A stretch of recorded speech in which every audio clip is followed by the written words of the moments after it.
Alright, today I'm going to do something a little bit different. I'm going to look at the charts and I'm going to show you exactly how I get my counts using Elliot Wave and what tools I use. Pretty important video, to be honest. Maybe one of my most important videos because I know some people watch my videos but they don't know how I get my counts. So here it is. I'm going to go ahead and start on, let's start with SPY though. I already have it completely drawn out, but let's go ahead and start from this wave right here, because I feel like this wave is really a tough wave. If you're new to Elliott Wave, you don't really know what to look for, especially on the daily chart. It looks like 1, 2, 3, maybe bounce, 1, 2, 3, bounce, 1, 2, 3. But if you zoom in, we're going to go to the 4-hour chart. How did I get this count? Because it looks kind of random. Like, how am I getting this 3, 4 here, and then the 5 right here? How do you know the 5 is not down here? So, the first thing you do when you're charting Elliott Wave, and anybody should be doing this, is you have to use parallel lines. Because parallel lines are going to tell you when a wave has become an impulsive versus a corrective wave.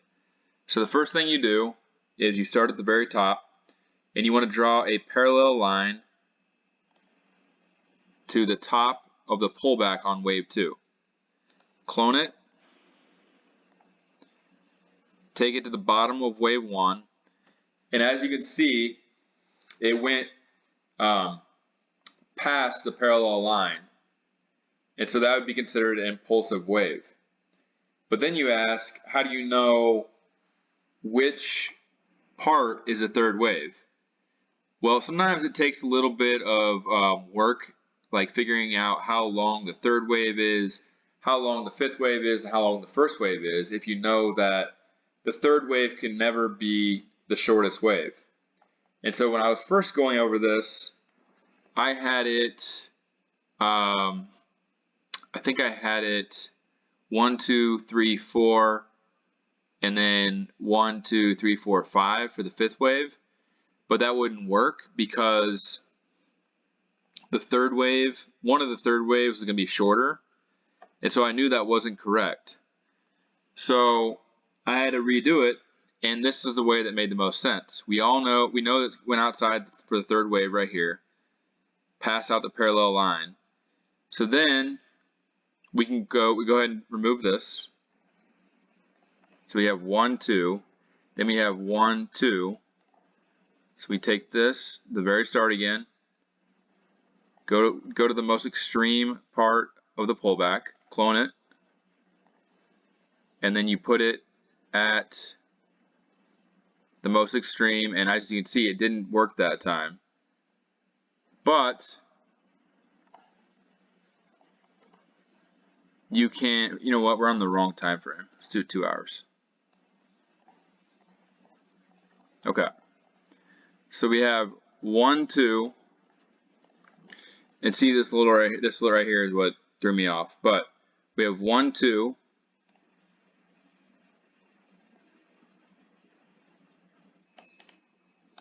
let's see if this works.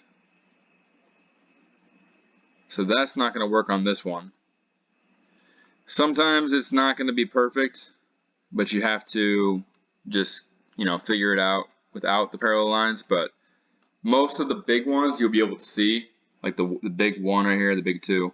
So we have 1, 2, and we know that this whole move right here is outside the parallel line. So we can assume that 1, 2, 3, 4, 5. As I showed you, the parallel line, this is all outside of it. This one right here is not showing it, but you know that you have 1, 2, 3 because it's all outside. And then you finally get a bounce right here for the fourth wave. Let's see if we do 1 to 3. I'm not sure if this one's going to work either. Sometimes SPY is tricky. If you go down here, you can see clearly it encroached for the fourth wave right there. So we have 1, 2, 3, 4. 1, 2, 1, 2, 3, 4, 5, 3, 4, and 5. So that would be the overall first wave.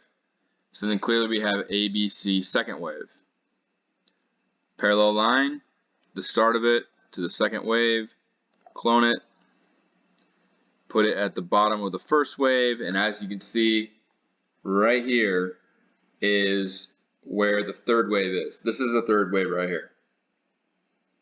How do you know it's not down here? Well, as you can see, this part comes back up even with this, and so you're assuming this is an expanded flat. So it would be A, B, C. So we have 3 right here, and we have A, B, C. Or actually, that's not right. I'm sorry. We have A, B, C, B, and then C right here for the fourth wave. So let's go ahead and go like this for the third wave, and let's see if it goes outside of it. So if I was looking at this and I did the first to the third wave, because we know this is the third wave because it went outside of the parallel line, and then I clone it,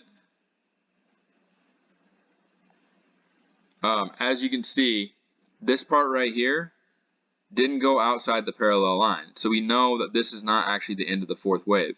It's actually going to be A, B, C, B, C, because it finally went out to the parallel line right here. So we have the fourth wave right there.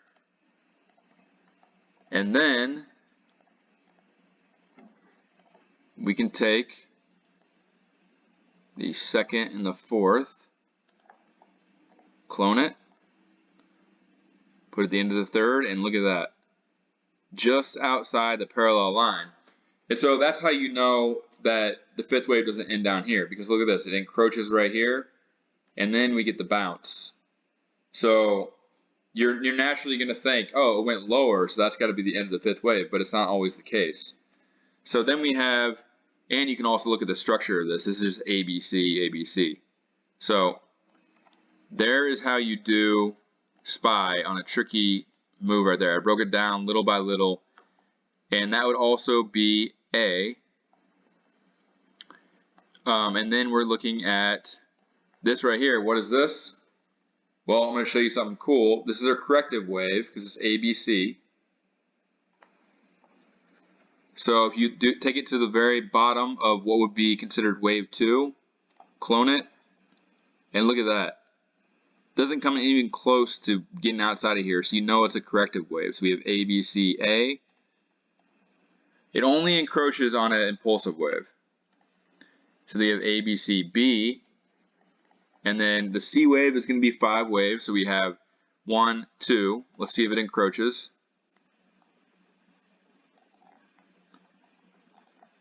Clone it. And yep, this is 1, 2, 3, A, B, C, 4, and then 5 right here. And I'm on a higher time frame, so you can't see exactly the waves, but you just use the parallel lines in this time frame. So we would have A, B, C, B right there. So 1, 2, 3, 4, 5, and then we're on the C wave of the overall C wave. And we have, on this one, we have 1, 2, and it looks like it's probably 1, A, B, C, 2. Let's see here.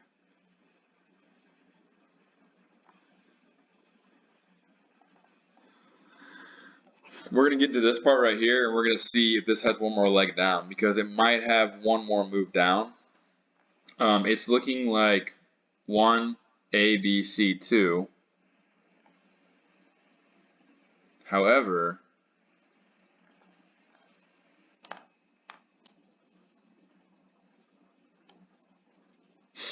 it could also be a third wave. I've already measured these. This is actually longer than this part. And if it's a ending, it's a diagonal to end it. This could technically be 1, 2, 3, 4, 5. So this one's kind of tricky right now. But let's say also it could be 1, A, B, C, 2, 3, which is actually probably more likely because you want a third wave is not going to be that long. So we're going to go ahead and say we are at 1, 2. Clearly this is going to intersect so that we have 3 right here.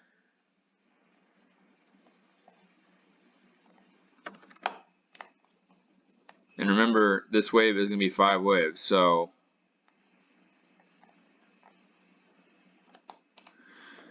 we have 1, 2, 3, and then let's just see if we can use the parallel lines.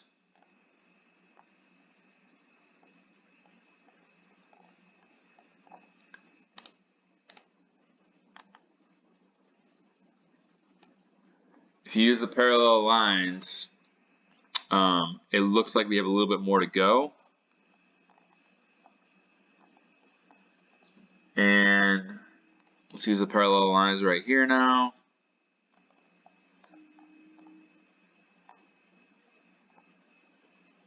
And does that look impulsive to you? Not really. Even though it went outside the lines, you kind of have to look at it too visually and be like, is that impulsive or not? If it was impulsive, we would expect to move. It almost went 1.61, so it could be impulsive. Tomorrow is going to be very telling to see what happens. But right now, I originally said we had bottomed. It looks like it could be, it's either going to be 1, 2, 3, 4, 5, or 1, 2, 3, 4, 5 down here. Another thing you can do, so we're using the parallel lines. We know where we're at in the chart. Let's zoom out now. And we know that this is ABC, the whole thing. So we can start here again. Bring it all the way down here. Clone it. Take it to the end of A. And look at that. We know that since this is an ABC move, it's not going to go outside of here, but it could go all the way down to there. So there is potential for this to go down lower. And what we would do now, we know this is the end of the third wave, or it could be the end of the 5th wave. We'll see tomorrow. We take the retracement tool from the end of the 3rd wave to the start of the 1st wave, put it at the top of the 4th wave, and look at that. 50% retracement. So with that being said, there's a good chance that we're either going to have a 5th wave down to 360-ish, or if this little move right here ends up being a 1, 2, 3, 4, 5, which is possible too, then we would just start bouncing for this next move higher. Either way, we're going higher here soon, but I just wanted to show you how I use parallel lines to get the waves and the corrective waves and know kind of idea where everything's going. I'll add in DXY here as well. So monthly chart, we have 1, 2,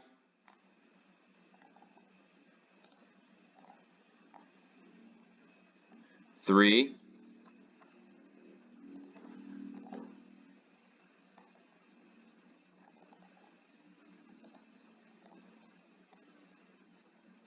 and look at that, just got outside of it.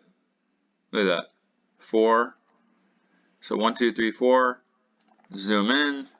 On the weekly, we know from the monthly that showed that as a 1, 2, so we have 1, 2, and then we get down to these tiny time frames, and we have 1, ABC, 2. I'm going kind of faster here, but it's fine.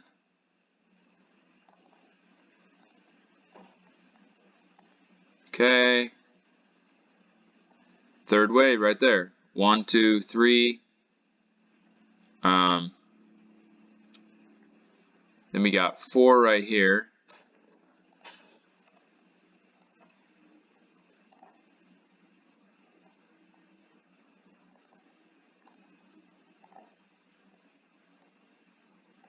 Four, obviously. So 1, 2, 3, 4. 1, 2, 3, 4, 5. And if you see I did parallel line there, it'd go in there. Let's see if we do 1 to 3 again.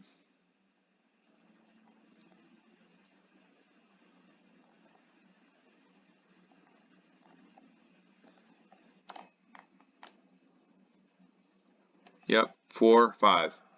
So looking at that, I said it was the 4th wave. I think we're just actually finishing 1, 2, 3rd wave right now. So looking at that, let's see where we're at on this 3rd wave then, or on this wave right here. See how you can zoom in and then figure out. So look at that, 1, 2, 3, 4. So there's going to be one more move higher based on this chart. Look at that. Clearly 3.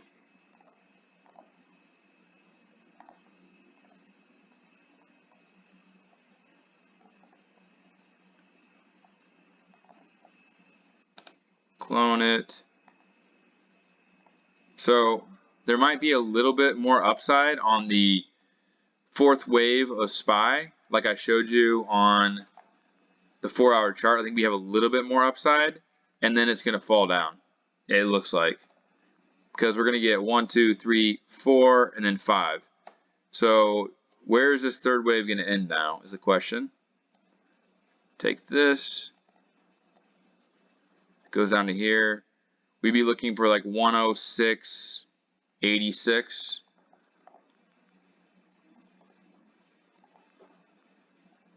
To 107.36. So after doing this video, it's funny, I started doing this video and I'm figuring out more myself. But you guys see how to chart an impulsive versus corrective move. And clearly we have one more move higher in the dollar.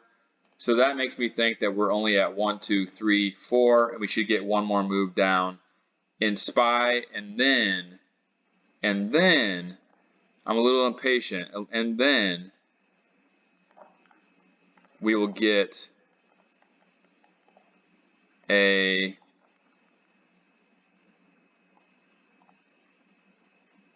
move back down to like 102.73 all the way down to 100. So I would expect one more move down in SPY, one more move up in DXY. I'm impatient. I jumped the gun too soon, but then we get a move down, and then we're going to see SPY. That might take, so I think DXY will be done by maybe OPEX. So today's the 15th. So maybe in 2 days we'll be finished with this. And then next week it will start moving higher. And then my prediction of early August will probably be almost perfect. So let's say we go down here to 362 and then we move up higher, and 107 for DXY, 106 to 107. So there you have it. If you have any questions, leave them in the comments. This is a little bit of my course that I put out. I teach the same thing, but I just wanted to make it available on YouTube too, because it's very valuable, and sometimes I think I'm making videos where you guys don't know what I'm doing and how I got my counts. And clearly in this video you can rewind, watch it over and over until you figure it out. But parallel lines are going to be what you have to use in order to learn how to use Elliot Wave effectively. If you don't have them, you're going to have the wrong count, and you're going to make all kinds of mistakes, and it'll be pretty much pointless to use Elliot Wave. So there you have it. Leave me some comments, any questions you have as well, and I'll try to answer them. And make sure that you subscribe and like the video, and I'll try to give some more educational videos as well. But honestly, this is one of the most important things with Elliot Wave. So that's it for now. I'll catch you in the next video.